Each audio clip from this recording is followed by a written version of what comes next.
Olá, seja bem-vindo à série Bíblia Explicada, Novo Testamento, Comentário Bíblico Bican, Evangelho de Marcos. Vamos trazer uma introdução, mas antes disso, se você ainda não é inscrito, se inscreve aí no canal, ativa o sininho, deixa o teu comentário aí nesse conteúdo, compartilha.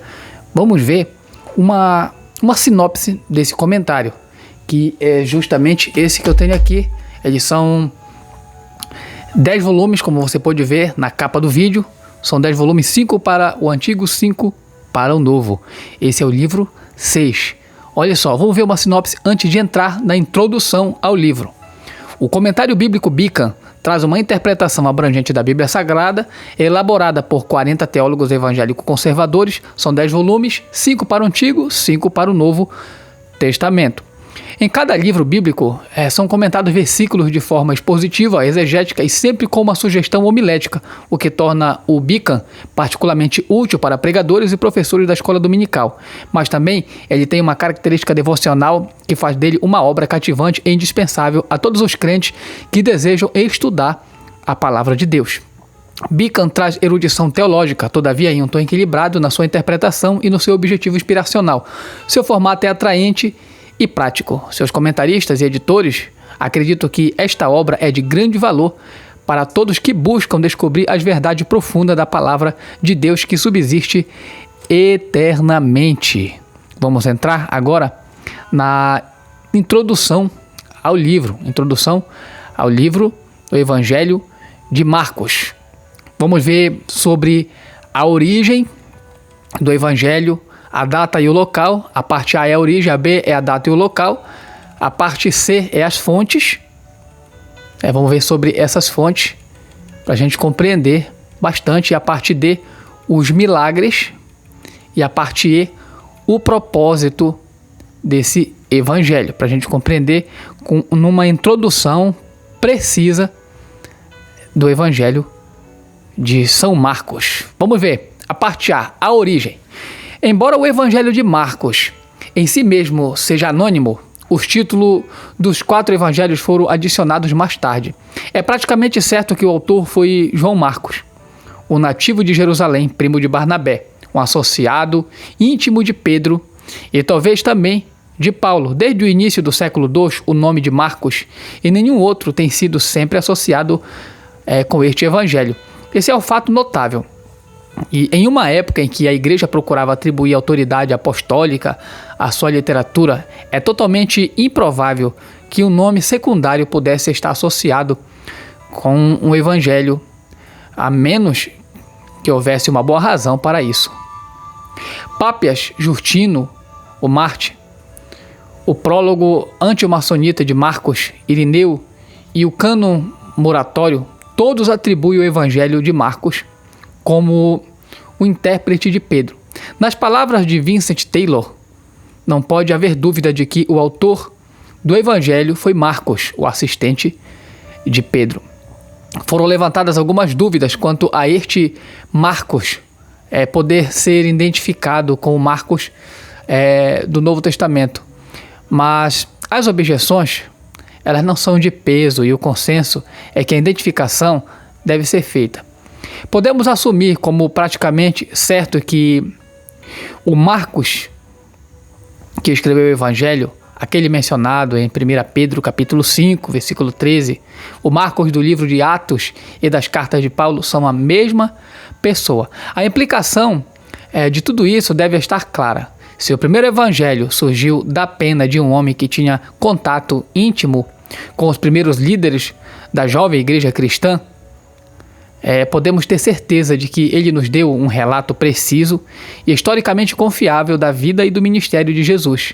Mais que isso, podemos ter certeza de que Marcos reflete as crenças e convicções teológicas da primeira geração dos cristãos, o que incluía o testemunho visual das poderosas obras de Jesus. Isto é de uma importância incomensurável. A única esperança do homem está em Jesus Nazareno, varão aprovado por Deus entre vós com maravilhas, prodígios e sinais que Deus por ele fez no meio de vós, a qual Deus ressuscitou, soltas as ânsias da morte. Atos capítulo 2, versículo 22 e o versículo 24. Uma narrativa confiável dessas boas novas tem um valor incalculável.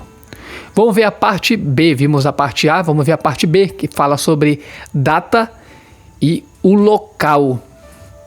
A data e o local da escrita, né? A época em que foi escrito é frequentemente fixada entre 65 e 70 depois de Cristo. Isto está de acordo com a suposição de que Marcos escreveu depois da morte de Pedro, que provavelmente ocorreu durante a perseguição de Nero em 64 a 65 depois de Cristo, mas antes da destruição de Jerusalém em 70 depois de Cristo. No entanto, muitos acreditam que o evangelho foi escrito antes, talvez nos anos 50 depois de Cristo. Esta determinação da data se baseia na crença de que o Evangelho de Lucas e o livro de Atos foram escritos antes da morte de Paulo, aproximadamente no ano 64 depois de Cristo. E consequentemente o Evangelho de Marcos, uma das fontes de Lucas, teria sido escrito antes. Uma hipótese sólida considera Roma como o local onde Marcos escreveu o Evangelho, com mais probabilidade do que qualquer outra cidade antiga. Embora Alexandria e Antioquia também tenham sido mencionadas. Como Marcos explica costumes judeus, por exemplo, no capítulo 7 do versículo 13 e 4, e traduz termos aramaicos no capítulo 5 do versículo 41, que fala de et passim, fica claro que ele estava escrevendo para leitores não judeus. O testemunho da tradição, o prólogo anti-macionita, Irineu Clemente de Alexandria, aponta para Roma, como também o faz a presença de muitas palavras apresentadas do latim, como centurion, denários e etc., que aparecem nesse evangelho. As implicações da perseguição e dos sofrimentos também apoiam esta opinião. Pedro, em 1 Pedro capítulo 5, versículo 13, afirma especificamente que Marcos, seu filho, estava com ele na Babilônia, o que se acredita ser uma referência a Roma. Se o Rufo de Marcos capítulo 15, versículo 21, deve ser identificado com o Rufo mencionado em Romanos 16, versículo 13, a hipótese a favor de Roma é ainda mais fortalecida nesse argumento. Vamos ver a parte C, que ela fala das fontes. Quais as fontes que Marcos usou para escrever esse evangelho? De acordo com Pápias, bispo de Herápolis, aproximadamente de 140 depois de Cristo, Marcos foi o intérprete de Pedro e escreveu um relato preciso de todas as coisas que ele se lembrava da pregação e dos ensinos de Simão. Esta tradição confirmada por outros escritores do século II, foi ignorada por aqueles que questionam a confiabilidade histórica do Evangelho. Entretanto, há evidências internas consideráveis que relacionam o Evangelho com Pedro. Marcos começa no ponto em que Pedro se torna um discípulo e caracteriza o ministério na Galileia como centrado em Cafarnaum, o lar de Pedro. Detalhes vívidos sugere o relato de um testemunho visual a acontecimentos favoráveis a Pedro são omitidos, ao passo que eventos menos favoráveis, tais como a negação, são narradas com considerável integridade. A opinião que prevalece é de que Pedro foi uma das principais fontes de Marcos. Ele, o Marcos, escritor, essencialmente registra o que ouviu Pedro contar, complementando essas informações com outros materiais que ele sabia que eram confiáveis a seu dispor em seu tempo. Outro fator a considerar frequentemente associado com resultados negativos é conhecido como a crítica da forma. Esta matéria tenta descobrir as fontes orais que estão por trás dos evangelhos. Se o de Marcos foi o primeiro evangelho a ser escrito, como se acredita amplamente, houve um período de 25 anos ou mais em que a mensagem do evangelho circulava principalmente em forma oral. Os críticos da forma estudaram o que se acredita ser unidades de tradições ou de tradição nos evangelhos, e as classificaram em uma grande variedade de categorias ou formas, por exemplo, histórias de frases proferidas, histórias de milagres, etc. Os críticos mais radicais ensinam ou sugerem que estas unidades foram criações da igreja e são destituídas de base histórica. O subjetivismo dos advogados radicais da crítica da forma, como se pode ver pela ausência de um acordo, desacreditou o movimento em seu aspecto negativo. Alguns estudiosos, por outro lado, usaram a crítica da forma para demonstrar a exatidão e a confiabilidade dos registros do Evangelho. Não há dúvida de que é verdade que as unidades variadas da história do Evangelho foram amplamente pregadas e ensinadas por meio de algumas formas vantajosas para a sua memorização e para o seu uso no discipulado. Mas aquelas formas se cristalizaram quando houve a possibilidade de comprovar sua exatidão.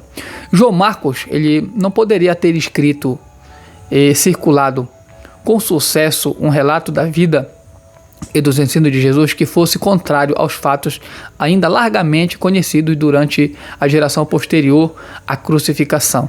Existe um sentimento de que o Evangelho de Marcos é fruto do testemunho combinado da primeira geração de crentes. Este ponto de vista foi assumido de maneira comovente, como através de um vidro um pouco embaraçado ou embaçado, podemos ver o evangelista trabalhando e ao fundo muitos outros que ele obteve as informações. Atrás dele está a atividade do ensino de uma igreja viva. Ele compartilha estas informações e depende delas. O seu evangelho é muito mais do que uma obra particular. É um produto da vida da igreja, inspirada pelo Espírito de Deus.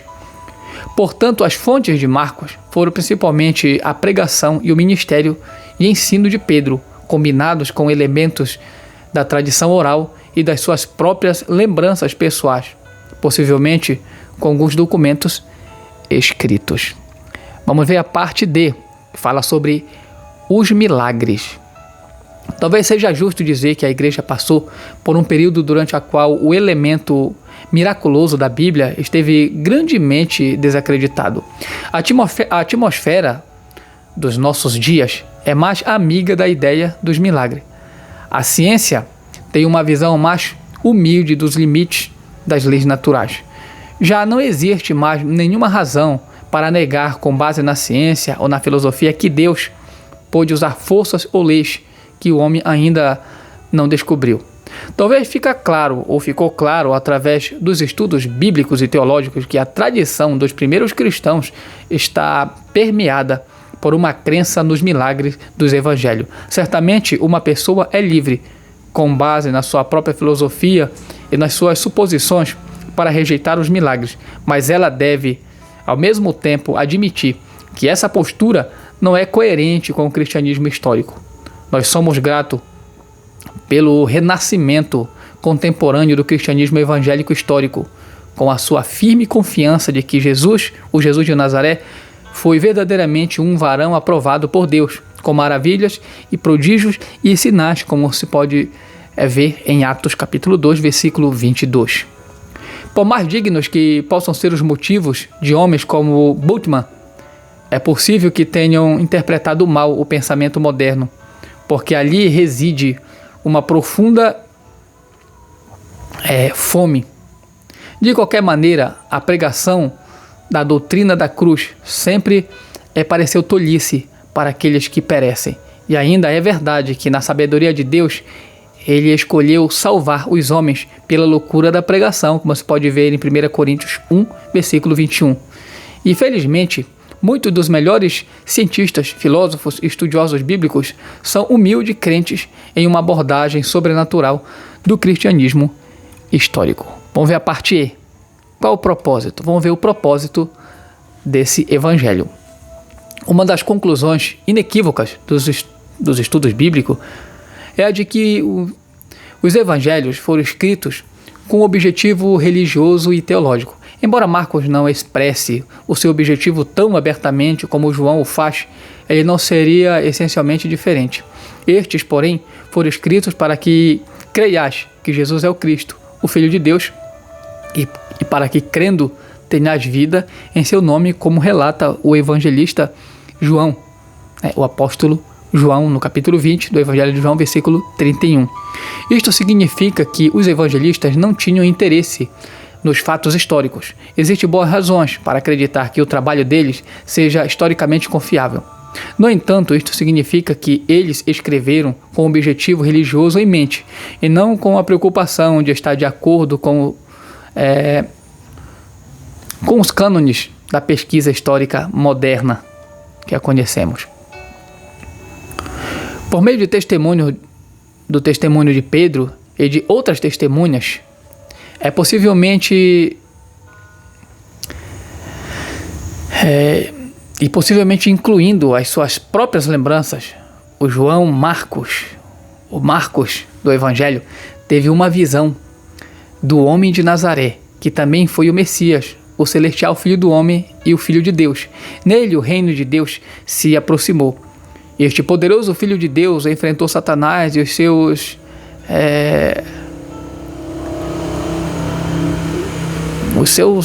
espíritos, os seus súditos, os seus demônios,